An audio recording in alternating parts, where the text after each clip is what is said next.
తడ SI Kondappanayudu ఆధ్వర్యంలో media సమావేశం జరిగింది. ఈ సమావేశంలో ఎస్ఐ కొండప్పనాయుడు మాట్లాడుతూ తడ మండల ప్రజలకు, ప్రజా ప్రతినిధులకు, అధికారులకు నూతన సంవత్సర శుభాకాంక్షలు తెలిపారు. అలాగే నూతన సంవత్సరం సందర్భంగా డీజేలు, డ్రంక్ అండ్ డ్రైవ్, బహిరంగ ప్రదేశాల్లో మద్యపానం, బైక్ రేసు లాంటివి నిషేధమని తెలిపారు. అలాగే ప్రతి ఒక్కరూ బైక్ నడిపేప్పుడు తప్పకుండా హెల్మెట్ ధరించాలని 2024 సంవత్సరంలో దాదాపు 450 ప్రమాదాలు జరిగాయని తెలిపారు.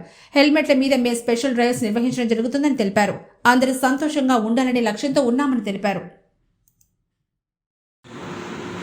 ఈ నూతన సంవత్సరం డిసెంబర్ 31వ తారీఖు నైట్న తీసుకోవాల్సిన జాగ్రత్తల గురించి అందరికీ ముందుగా ఒకసారి పోలీసు వారి తరఫు నుంచి మేము తెలియజేయాలనుకుంటున్నాం.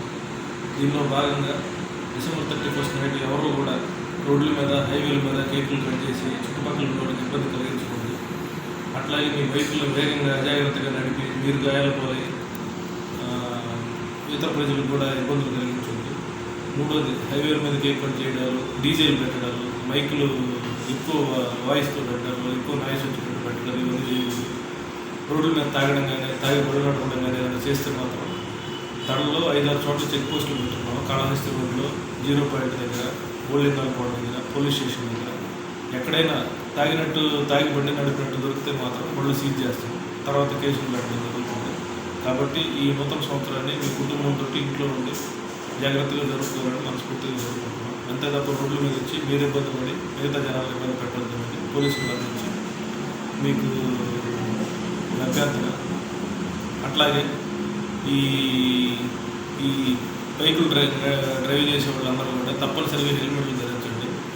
హెల్మెట్లు ధరించకపోవడం వల్ల ఈ సంవత్సరంలో సుమారు 450 మంది దాకా మన తిరుపతి జిల్లాలో చనిపోవడం జరిగింది.